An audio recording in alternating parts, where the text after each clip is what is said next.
this is Allison Moore, and today I'm going to be teaching how to apply the law of cosines and sines to find sides and angles of non-right triangles.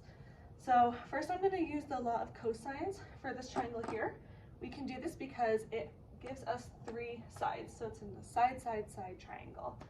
A common mistake when we use law of cosines is that some people don't start with the biggest side length. We have to start with the biggest side length. Another thing that people often mistake on is they don't put their calculator in degree mode, so we have to have our calculators in degree instead of radians. The formula I want to use today is c squared equals a squared plus b squared minus 2ab cosine of c. Since we're doing the largest angle, or the largest side length, and that one is c. So I'm going to plug in all of my numbers. So now I'm going to rearrange this into, simplifying it so that we can try to find our cosine of c. So I'm going to subtract.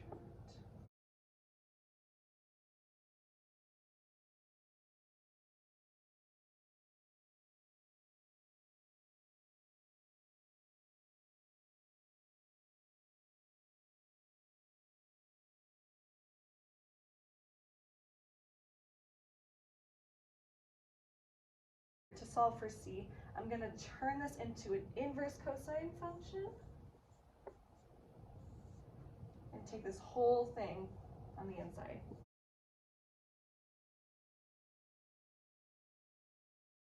Okay, when we simplify all of this, let me do some on my calculator.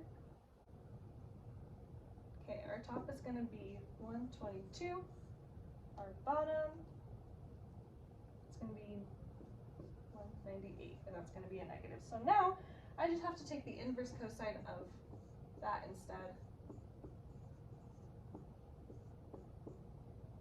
And that gives us 128.04 degrees. From here, we can just use the law of sines to solve the rest of them. So let me just erase. Okay, our law of sines is going to be sine A over A is equal to sine B over B, which is equal to sine C over C. So we already have both of our C's, so I'm just going to write that one out for reference. The sine of 128.04 degrees over 18. Okay, and then we can start on our next one. So we're going to do, I'll start with A. Sine of A, which we don't know, is over 11 feet. Okay, so I'm just going to cross multiply here so that we can get 11 sine of 128.04 degrees. I'm going to leave the 18 equals sine A. Now to solve this, we can just take the inverse sine of this whole thing right here, and that'll give us our answer.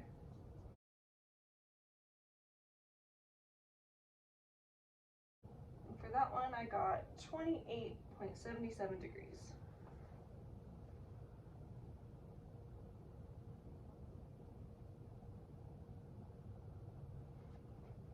Okay, now that I have that second angle, I can just take how many degrees are in a triangle and subtract the other 2 degrees just to find our last one. So we know that there's 180 degrees in the triangle.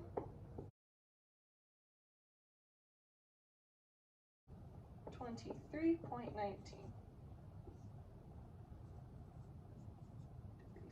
Okay, now we know that that triangle's solved. A way to check if you did it correctly is that your largest side angle will be straight across from the largest angle.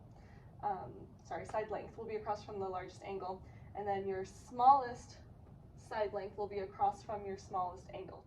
Okay, another example, we're not given side, side, side anymore, we're given a side, and an angle.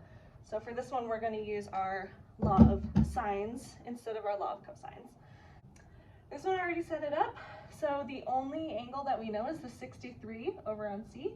So sine 63 over 5.5 equals, and then I chose side B over 4.7. So that's the only other side length that we know. Okay, from here I'm going to cross multiply this 4.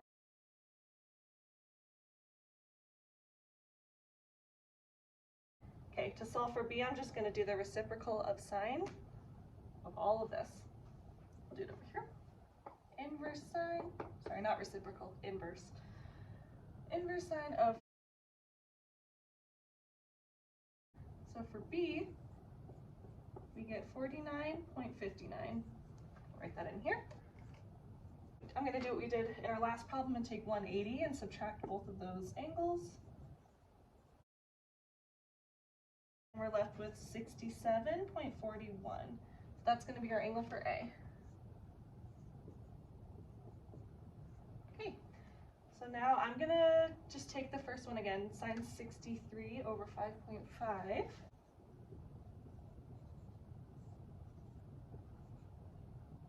Is equal to sine A, which we now know is 67.41, over A, which we still don't know. From here, I'm going to cross multiply this 5.5 and the A over. I want the A by itself, so I'm going to divide both sides by this sine 63 to get A equals 5.5 sine 67.41 over sine 63.